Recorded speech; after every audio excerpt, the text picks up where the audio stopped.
Hai Binusian, berjumpa lagi dengan saya Listia Ayu Saraswati.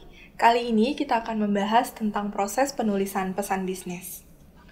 Dalam rangkaian penampilan komunikasi bisnis, ada beberapa langkah-langkah umum yang harus Anda lalui, baik untuk komunikasi lisan maupun tulisan. Yang pertama adalah planning. Selama fase perencanaan atau planning, Anda memikirkan tentang fundamental pesannya atau apa yang sebenarnya Anda ingin sampaikan dan ide apa yang ingin Anda komunikasikan kepada orang lain. Selanjutnya adalah alasan komunikasian atau tujuan komunikasi Anda. Dan yang terakhir adalah audiens atau penerima pesan Anda. Anda harus menganalisa audiens karena menurut saya ini adalah fase yang penting. Ketika Anda sudah menemukan audiens apa yang akan Anda sasar, Anda bisa merangkai pesan atau ide yang akan Anda sampaikan sesuai dengan kebutuhan audiens tersebut. Dan juga Anda dapat memilih saluran komunikasi yang tepat agar ekspektasi tersebut tersampaikan. Fase selanjutnya adalah organizing dan composing. Pada tahap ini penting untuk Anda mengorganisasi ide-ide dan mulai menyusun draft pertama. Anda mulai memikirkan pemilihan kata yang tepat, kalimat, paragraf, dan memilih ilustrasi-ilustrasi dan rincian-rincian yang mendukung ide Anda agar tersampaikan lebih baik. Tahap terakhir adalah revising. Pada tahap ini, setelah Anda mempunyai draft pertama, penting untuk mereview secara keseluruhan, seperti style, structure, dan tingkat kemudahan dibaca dan diartikan maknanya oleh orang lain. Secara detail, saya akan membahas masing-masing dari komposisi tersebut. Step yang pertama, planning. Definisikan tujuan dari pesan Anda. Tujuan harus jelas dikemukakan, misalnya pesan untuk mengorder sesuatu. Maksud saya, semua pesan bisnis mempunyai tujuan umum. Ada 3, yaitu yang pertama untuk menginformasikan atau to inform, yang kedua untuk memberikan himbauan atau mempengaruhi, to persuade, dan yang terakhir untuk bekerja sama dengan audiens Anda, yaitu untuk to collaborate. Ketika ide Anda sudah terbentuk dan audiens Anda sudah diketahui, maka pesan khusus Anda siap ditulis. Tujuan Anda adalah apa yang ingin audiens ketahui dan lakukan setelah membaca dokumen. Selanjutnya, sangat penting untuk menentukan style dan tone yang tepat untuk tulisan Anda. Maksudnya adalah merencanakan bagaimana Anda akan mengekspresikan diri dalam bentuk tulisan. Namun sebenarnya dalam komunikasi bisnis terdapat 3 ground rules. Yang pertama, bentuk pesan bisnis tersebut harus simple, direct, dan conversational. Yang terpenting adalah Anda harus menjaga hubungan baik dalam bentuk komunikasi tersebut. Misalnya begini, jika Anda menulis untuk kalangan atas atau atasan Anda sebaiknya mengatakan, "We suggest a new policy." Kami menyarankan untuk membuat suatu peraturan baru. Namun, ketika Anda mengatakan pesan yang sama, tapi kepada bawahan Anda bisa langsung mengatakan, "All employees will comply with the new policy." Semua pegawai harus mematuhi peraturan yang baru tersebut. Namun, jika hubungan baik itu tidak begitu penting, Anda bisa langsung mengatakan tertulis, "This is the new policy." Jika pesan Anda bertujuan untuk membatasi atau menginformasikan sesuatu, maka Anda memerlukan sedikit interaksi dengan audiens. Pembaca dan pendengar Anda menyerap informasi tersebut. Entah itu mereka kemudian akan menerima atau menolak, tapi mereka tidak mempunyai kontribusi langsung terhadap isi pesan. Namun, jika pesan Anda bersifat persuasif, Anda membutuhkan kuantitas interaksi dan partisipasi dari audiens yang seimbang. Sebelum membuat pesan bisnis, sebaiknya Anda memikirkan hal-hal seperti berikut. Berikut adalah konsep komunikasi bisnis yang kita kenal dengan PIBOK. PIBOK terdiri atas 6 elemen. Yang pertama adalah purpose. Apa tujuan Anda untuk menulis pesan bisnis tersebut? Yang kedua adalah audience. Siapa penerima pesan Anda?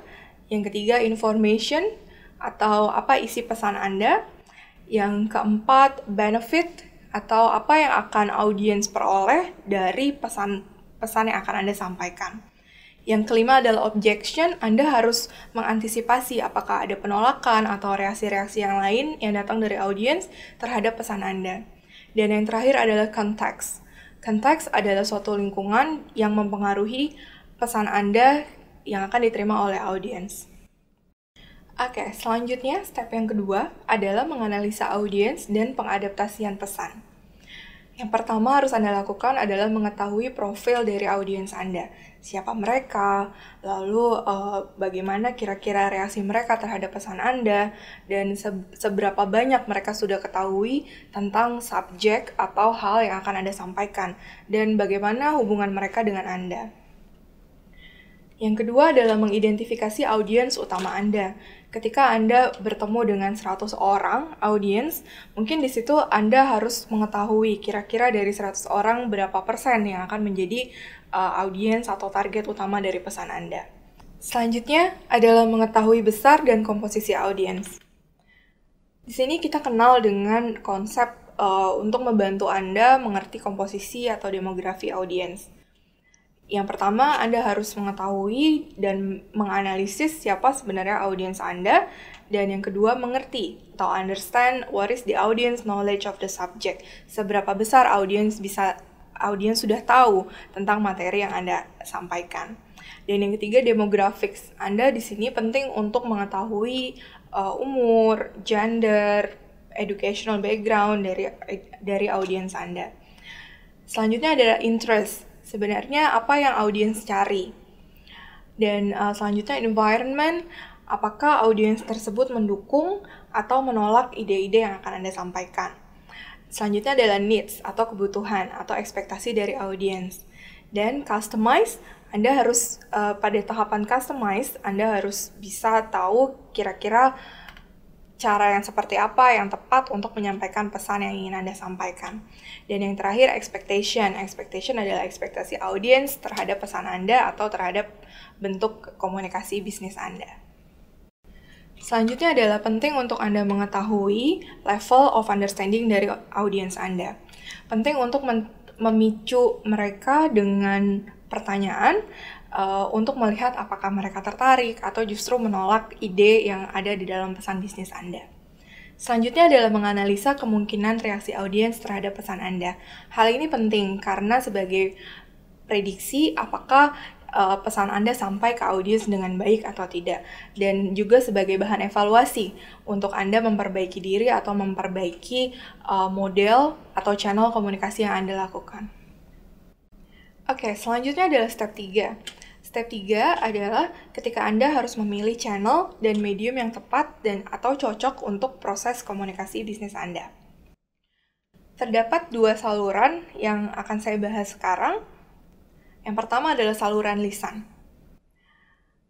Saluran lisan digunakan ketika Anda membutuhkan umpan balik yang segera dari audiens dan pesan Anda relatif simpel dan mudah untuk diterima, serta Anda tidak membutuhkan catatan tetap, kecuali dalam rapat, karena notulensi rapat sangat penting untuk mencatat keputusan-keputusan yang diambil pada saat rapat dan juga untuk kebutuhan pembuktian. Selanjutnya, Anda memilih saluran komunikasi lisan jika Anda mampu menciptakan perhatian dan kontak audiens dengan baik, serta Anda ingin menciptakan interaksi untuk memecahkan masalah atau mencapai sebuah keputusan secara langsung dan cepat. Media lisan contohnya adalah percakapan tatap muka, pidato, rapat, pertemuan, telepon atau voicemail, audio tape, video tape, teleconference, atau video communication. Selain saluran lisan, Anda juga membutuhkan saluran tertulis jika Anda tidak terlalu membutuhkan umpan balik yang segera. Dan juga pesan Anda berisi details yang sangat kompleks dan membutuhkan perencanaan yang hati-hati. Dan Anda membutuhkan catatan tetap untuk kebutuhan evaluasi atau pembuktian. Dan juga saluran tertulis penting jika Anda ingin menjangkau audiens yang besar dan secara geografis yang tersebar.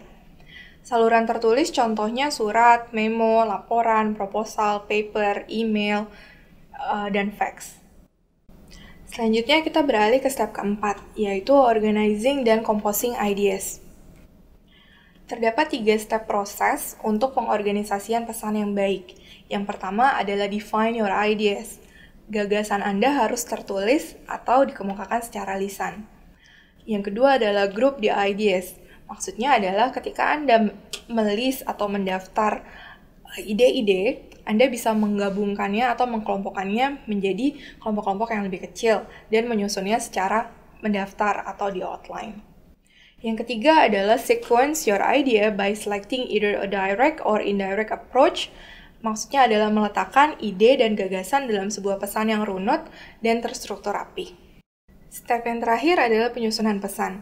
Dalam step ini, Anda harus memerhatikan bagaimana struktur kalimat, kosakata, dan tata bahasa yang tepat untuk digunakan untuk menyampaikan pesan bisnis Anda. Step ini secara khusus akan saya bahas di topik selanjutnya. Demikian penjelasan saya mengenai proses penulisan pesan bisnis. Sampai bertemu di video selanjutnya.